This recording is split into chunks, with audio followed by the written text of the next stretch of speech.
Good afternoon, everybody. Happy Sunday. Hope you guys have the opportunity to get outside and enjoy the beautiful weather. Just wanted to touch base with you, check in, and give you a little update for this week's training. Obviously, we have the CrossFit Open starting this week, and workout number 1 will be released on Thursday evening. We will have an opportunity to complete that workout at some point between Thursday night and Monday night, with scores having to be submitted by 5 p.m. Monday evening. Since we won't know what the workout is until Thursday evening, we won't program that for Thursday's class. But we did want to let you know that the CrossFit Open workout, regardless if you're officially registered or not, will be the programmed class WOD for Friday, Saturday, and Sunday. So you guys will have the option to do that in class on Friday, Saturday, or Sunday.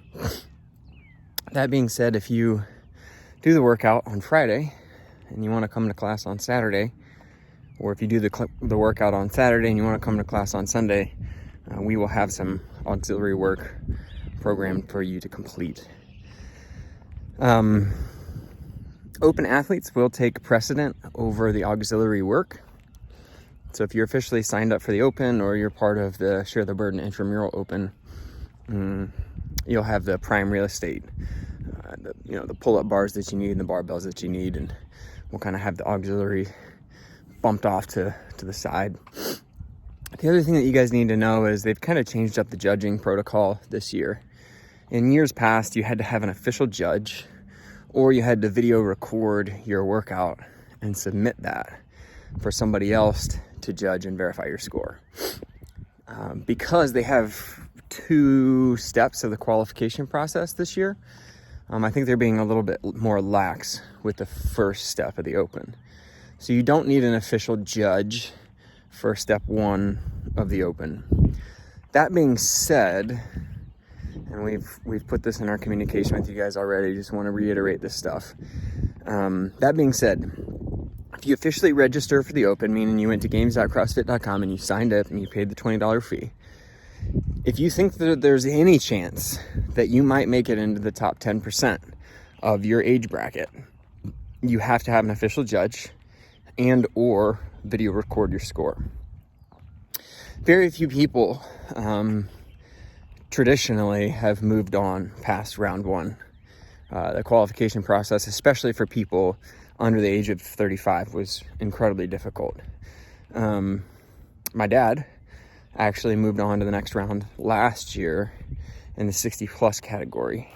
But as far as I know, he is the first person from our box, including all of your coaches, who've moved on to the next round.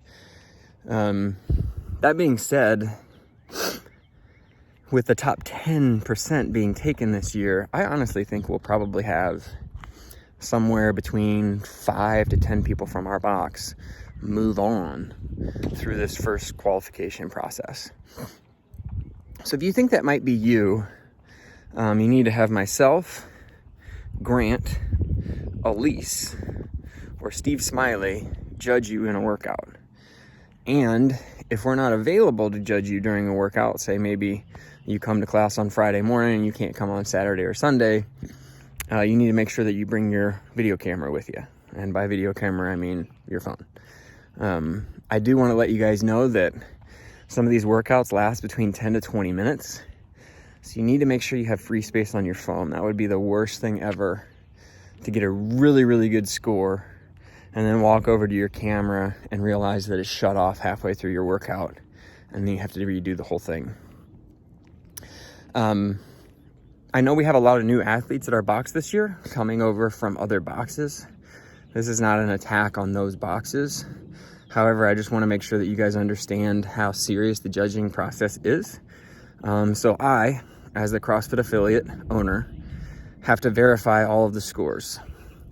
And if we end up verifying a score that was not performed correctly, I could be stripped of my L1 certification, and they could strip our box of our CrossFit license. So we take the judging process very seriously. even when I do the workouts, when Grant does the workouts, when Elise does the workouts, we have somebody judging us and or a video camera present at all times. So after all of the scores have been submitted for workout 1, I will then have to go in and verify those scores. So again, if you're wanting to move on, if you think you might be in the top 10%, which will definitely be a larger portion of our athletes this year than in any other year past, please make sure you have myself, Grant, Elise, or Steve Smiley judge you, and then you don't have to video record it.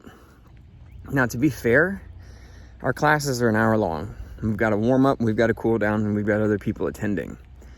So let's say Friday morning rolls around and we've got 3 or 4 people in the Friday morning class that think they might move on to the next round of competition. They think they might be in that top 10%. And the crazy thing is we don't know if you're going to be in the top 10% until the end of the last week. So you really need to be anticipating moving on. So the solution for that would be, you know, if I were one of the people showing up on a Friday morning and there were 3 other people that I thought might move on to the next round, I would just bring my camera with me and I would video it. And Grant might be available to coach somebody on Friday morning. I might be available to judge somebody on Saturday morning. Elise might be able to judge somebody on Sunday morning or Sunday during open gym or whatever it might be. But if we have 6, 7, 8 officially registered open athletes in a class, we literally do not have the time to do that. So we want to make things fair for everybody. We also want to be able to provide some coaching to the classes for the people who aren't signed up for the open. So I would just say, just as a general rule of thumb, if you're going to be a competitor in this year's open and you think you might move on to the next round of competition, please bring your phone with you and double check to make sure that you have enough space recorded to record a 10 to 20 minute video. As a last kind of, I don't know, suggestion, in theory, anybody can take the judges course. So, you know, let's say you really think you might move on to the next top 10%. You've got a buddy in the class that might move on to the next top 10%. If you guys both take the judges course, then you can judge each other and you don't have to worry about video recording. So I think I covered all of my bases. It's going to be awesome. It's going to be a lot of fun. I think personally this year I'm more looking forward to the intramural open than I am the actual CrossFit open. But also keep in mind we have some masters athletes. If you're over the age of 35, you qualify as a masters athlete. So you're not competing against people who are 23, 24, 25, 26. So you could very easily make it into the top 10%. So anyway, if you have any questions, please don't hesitate to reach out. Contact myself, Grant, Elise, or Steve, and we can try to help you as best as we can. And we'll see you guys in the gym this week.